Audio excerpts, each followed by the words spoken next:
To remember anti-epileptic drug classification, you need to just remember this simple term, which is more than enough for entire drug classification.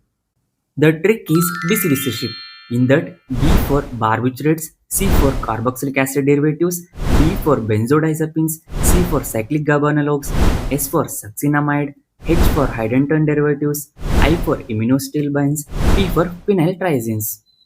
Now classification is over, then remember the corresponding examples for each groups. Let's see some examples. Barbiturates, that is phenobarbital. Carboxylic acid derivatives, that is sodium valproate and divalproex. Benzodiazepines, diazepam and lorazepam. Cyclic GABA analogs, that is pregabalin and gabapentin. Succinamide, that is ethosuximide. Hydantoin derivatives, phenotine and phosphenotyne. Immunostimulants, carbamazepine. Phenyltrizins, that is lamotrigine. Now let me make it even more easy for you with its mechanism of action. Here BCBC means barbiturates, carboxylic acid derivatives, benzodiazepines and cyclic GABA analogs follows the same mechanism by increasing the GABA activity. Then succinimide act by blocking the calcium channels. Then hydantoin derivatives, immunostimulants and phenyltrizins follows the same mechanism by prolonging the inactivated sodium channels.